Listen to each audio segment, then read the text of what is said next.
It's Pride Month, so I thought it would be best to try and find the gayest songs of all time. From fast-paced LGBTQ+ furry anthems to new wave British heavy metal songs hiding overtly gay references within the music, here are some of the gayest songs of all time. As we are all aware in chat, it is Pride Month. I personally am not a homosexual. Myself, I'm not. I have had sex with a man before, but it was not for me, unfortunately. But hey, Pride Month, I thought it was best if we celebrated the gayest songs of all time. And I've gotten permission, considering 90% of my chat are in the LGBTQ community. We're gonna try and analyze the gayest songs, how they can celebrate homosexuality. I've asked my Discord, my community tab. Let's see if we can find the gayest songs of all time. Let's begin with stories submitted by viewers. I was once in a car with one of my parental figures, attentively listening to the radio my phone was connected to. I heard this song come on, but before I realized it was too late. My orbs darted to the phone and I saw it, but the damage was already done and the parental figure had heard it all. The car immediately crashed and we died. Okay, that's a f***ing troll one. Hey, Maximum! Yes? Why are you clapping so? Well, I have the clap. Indeed, I really love the clap. It's most... Crunchips, can you explain to me what the clap is? What is it clapping cheeks? Does anybody in chat want the clap by any chance? Clap is an STI. What? I don't know this. What the fuck? A dick disease. I don't know what the fuck. I've never heard that in my entire life. Am I sheltered? So why are these guys so enthusiastic to give other people the clap? We got the clap and we're giving... Is slang for gonorrhea? I don't want the clap. Let's do another story. The last guy I have been romantically involved with, LDR kind of situation, I introduced him to the sort of music I like. He got himself into Midwest emo and similar sounding artists. He sent me this song saying that he would also kiss me if he still saw me, and he said how parts of this song resonates with how he is hiding that he is gay and shit. I paraphrased it, but that's basically how it went. Anyway, here's McCafferty. Come to our home. I mean, this is pretty gay. What are the McCafferty allegations? We find it out. Nick was an abusive dick. All of the band members told him to fuck off and left him. A decade plus of abuse allegations ranging from benign stuff like racist jokes to Nick outright emotionally and physically abusing his ex-wife and several ex-girlfriends. 3 years of therapy. Maybe deserves some slack. It's hard though, like, but he shouldn't be in the public eye. Fine, he can live a life and go back to living his life, but like, it's difficult to argue that these people should be back in the public eye. I did poppers to this song. Is that gay enough? And if you don't know what poppers are, they're this, what are they actually like technically? What chemical are they? But they're this little bottle you sniff. It gets you kind of high. It gives you a head rush and it expands your anus. When I was at university, there was always a bottle of it on my table. So I used to just do it quite often when I was bored. I didn't do anything gay with it, but apparently somebody in the Discord did poppers to this song. So seems fitting, no? Yeah, I'm not gay, but I used to have a bottle of poppers on my desk and huff them when I was bored. You are twisting my words. I never said they were on my desk. They were on the table. I was in an 8-person house at university. Not only were there 8 people that lived there were a consistent flow of characters that came in and out. Just random people that were always like sleeping on the sofa. And somebody who was a person who used to sleep on the sofa brought a bottle and had it placed on the table. So I would do it when I was bored, man. I was depressed, man. It made me feel something. I did other people's drugs. It was just there. It was free reign. It was accepted that like if it was left on the table, it was for anybody. I did do it with socks on. I was fully clothed. I ain't get a chat. I'm not taking your shit about this. I'm not taking your shit. You are twisting my words in a heinous manner. Okay, that's the Vengaboys. Somebody did poppers to it, and I'm getting roasted by chat for listing my past experiences. I don't do it anymore. This takes me back to a strange chapter. I'd just started talking to someone a couple cities over. We both had messy breakups, bonded over regret and music, and traded clips from our projects. He played guitar, I played bass. He'd send me these e-punk demos, typically low, very DIY production quality, but with clean vocals. The song that stuck with me is this one. He sounded almost like this. After months of sharing music and stories, we tried to do stuff a few times. Finally, he told me we wouldn't be a thing. It was the day before Valentine's Day. Intense emotions took me ages to get over him. I still think sometimes about how intense and hopeful everything felt back then, and play the song on my acoustic. Young, messy, and totally convinced we owned the night. Hope he's doing okay out there. That is actually a fucking, that hits kind of deep. Crazy for you, crazy all the time. Pretty good raw singer. Oh damn, a lot of the comments used the F slow. I guess it's reclaimed. When I was feeling high, losing Yeah, there's a nice rawness to this. I like the vocals. any way that I could. Feeling bad. I just love raw. I love it. I love raw vocals, chat. I don't love it raw. I love raw vocals quite a lot. You're gonna, oh my god. Yeah, I know you would. If I was a raging homosexual, you guys would accept me. I used to listen to this song unironically because I thought it was good. The shower scene, I thought it was just like, you know, dudes dance in the shower till I got older and realized what dropping the soap meant. We can't play the music video for this. Oh, you can see it at the top. I just remember, it's just straight up. How can you not realize this is gay, man? Look at the top right. Oh my god. It's just that I remember, like, because this is like a meme song. And also, I'm just watching just a bunch of like naked black men dance in the top right. It's too much. It's a sensory overload for me right now, to be honest. This is so gay. So we're gonna go back to the story here quickly. He thought the dudes dance in the shower were just dudes dance in the shower until he got older and realized what dropping the soap meant. I envy the innocence, to be honest. If you want to, I'm looking at the black men dancing. We don't need an eye tracker. That's what I'm looking at. It's hard not to. It's hard to avoid that. It's there's a lot of colors going on there, chat. There's a lot of colors and there's a lot of movement. I'm getting delirious now. The other day I was talking to my parents about what bands I've been listening to lately. This led me to telling them that I've been listening to the Hers Collective. Queercore Collective, if you haven't heard of them. I have heard of them. I quite like them. For Pride Month, leading to me coming out to them. Oh wow. So it's music that inspired you to come out to your parents. That's wholesome stuff. Hers Collective are fucking crazy good. Okay, they're very good. I'm excited.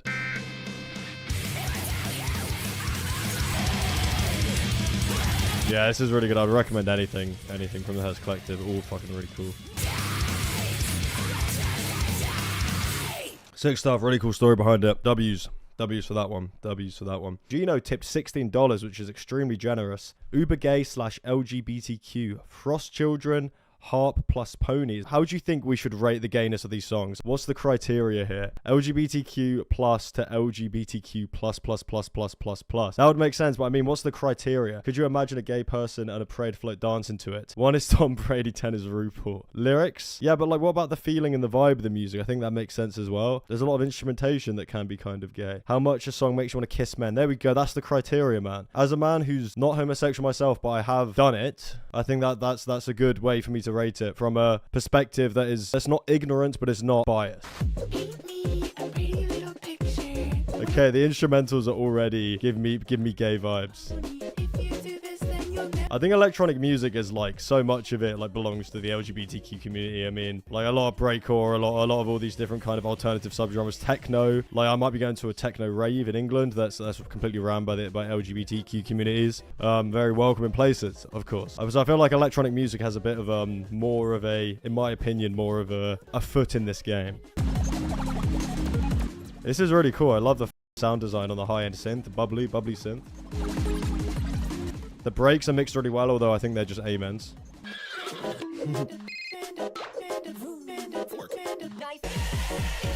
Oh, I wish there was a little bit more of that bit at the end when it got a little bit harder. That was cool. Like I said, electronic music, yeah, it's more of a welcoming space. There's no real like gatekeeping in electronic music and rave culture from what I've seen. A little bit in drum and bass. Okay, the next song we got is Beach Life and Death by Carsey Headrest. I'm pretty sure Will Toledo's a furry, no? One of your friends wears Will Toledo's bunny suit with him. So Will Toledo wears a bunny fursuit is what you're trying to tell me.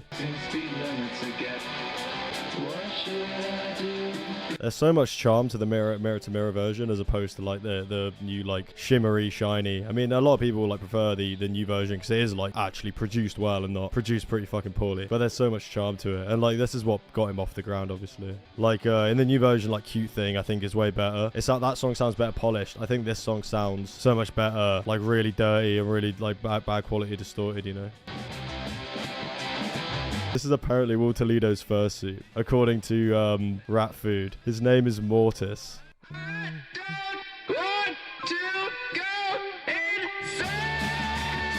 You see, the vocals on this version for these bits are so much better than the new version. Isn't it kind of weird sharing, excuse my ignorance, is it not kind of weird sharing fursuits, no? I'm not too clued up on the furry subculture personally. Rat Food has like spoken to me about performing at FurCons. I would be more than happy to do it. I've always tried to like, as I've grown, be more open to different types of people, you know what I mean? I think it's just like, I might not like personally understand it, but I need to learn to understand these things. That's how you grow as a person, you know what I mean? So I'd be like more than happy to kind of experience it. This vocal chopping isn't on the remastered version either. Borderline masterpiece. Thank you very much for starting that off, Gino.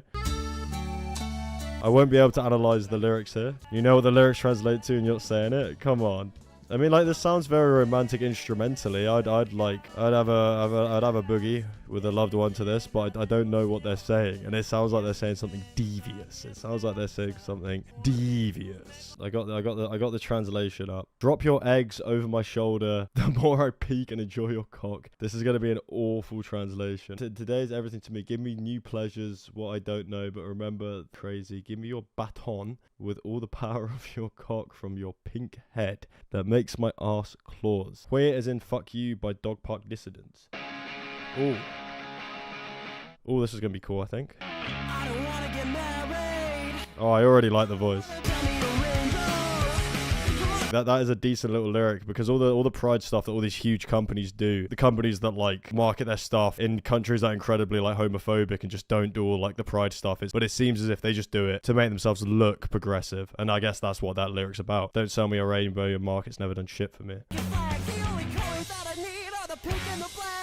I like the drums. The guitar tone's really nice. Some gay pride punk. Definitely a song that can fit into the a song that is gay. 100%. This is more furry music. I didn't know we were gonna have so much furry music. Coming in me, what's your first impression? That is a wild album cover. Jesus Christ, man. Yeah, this is a full-on gay furry song. I think this is up there with one of the gayest. But I do like the instrumentation here. I think the voice is decent. The lyricism is obviously, I can't relate to it personally. Like we're gonna die. Yeah. Very, very, very vulgar lyricism. Pretty crazy. I'd say this is up there on one of the gayest songs we've had so far. But very outwardly sexually gay. And the fade out. The fade out was a wild choice for a song like this. You can't just fade something like that out. There has to be a big finale when you're hitting me with that much mental stimulation for that entire song. This song is actually about gay anal. Is Tutti Frutti by Little Richard about gay anal? This song's not about gay anal. No way. After the song's finished, I'm gonna have a look about your f***ing claims. I don't know what you do to me, This song is an absolute banger. We're gonna get to the bottom of this. It's about regular no gay anal though. Okay, we're gonna get to the bottom of this. Richard Pennyman, better known as Little Richard, once sang a little ditty called Tutti Frutti. A song at its core is about sex. Tutti Frutti, good booty. If it's tight, it's alright. If it's greasy, makes it easy. Tutti Frutti, good booty. If it don't fit, don't force it. You can grease it, make it easy. There's no evidence to suggest it's about gay sex. What, like, I don't know if the original, I assume the original doesn't exist, no? Like, he changed the lyrics, so the actual original recording. Lyrics to Tutti Frutti that we used to play in the nightclub. Tutti Frutti, good booty. If it's tight, it's alright. If it's greasy, it makes it so easy. That could just be any kind of... I don't know if that's, he was openly gay, identified as gay for much of his life. Fair enough. Seems like Tutti Frutti is about gay sex. So I started saying Tutti Frutti, good booty, because at the time, it was good. I don't know why so many people trying to tell a lie and say it ain't good. Okay. I guess that makes perfect sense, no? Can't argue with the man there. I've read Rob Halford's book on Audible. He says this and other Judas Priest songs are about blowjobs, lol. Just look at the lyrics. Jawbreaker by Judas Priest. I knew we were going to get some Judas Priest on here. The context of this been about blowjobs, for all the pressure that's been building up from the year it bore the load, the cracks appear, the fame. Jaw is ready to explode. The guy from the record store in my town said Halford wanted them backstage and he thought they were talking bullshit. I mean, it's quite obvious, like, oh, shit. I mean, it's like the way Rob Halford performed on stage. I know, like, eccentricity was a big thing in metal at the time, but he just had a little bit more of that, little bit of that extra fruitiness about him, no? A little bit of that extra. I do like a bit of Judas. I don't usually like bands that kind of fit into this style, to be honest. Like the new wave British heavy metal. But Judas, fucking the solos, the riffs, it's all very fun. He was also gay as Rob Halford, so and a gay icon, a very early gay icon within like a genre that was like gay as from the beginning, with the way these motherfuckers were dressing. But you had like, but also very masculine at the same time. It was really weird. Like all these people in hair metal were dressing like extremely feminine, but like it was all about getting pussy and shit. Jawbreaker's wild with the context of blowjobs, crazy stuff. And like, what's really clever, if all these lyrics are about like blowjobs and gay sex, it doesn't sound like it. The way it's written, it can sound like anything, like abstract, like an adventure, all that kind of stuff. That's really clever and really cool, and an aspect of their music I hadn't thought about, but I actually do think it's kind of cool in that respect. Yeah, we'll do this one. Grinder by Judas Priest. Grinder looking for me. It's crazy once you realise. Crazy how many of the songs are so outwardly about like gay activities. Grinder wants you to eat, got no use for routine. I shiver at the thought. Oh my god. It's clever though, because like so many of the metalheads at the time probably had no clue. But all like the fucking British metalheads, this is sick, this is about adventure, this is about journeys, this is about a meat grinder, it's about gay sex. I think we've come to the conclusion that Rob Halford might be a homosexual. I asked on the community tab what was the gayest song of all time, and somebody said whatever song you make. Okay, we'll play my song.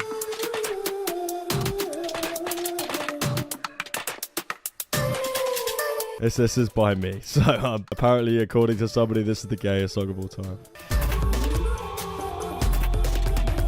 It's pretty apparent that I'm a drummer. I made this before I started drumming, actually. I've always been a big fan of percussion. It's kind of, I went from like doing pretty good in like electronic percussion production to like being pretty good at rhythm games as well. And then that kind of led me to play the drums. Yeah, I don't think this is the greatest song in the world. It's a bit childish.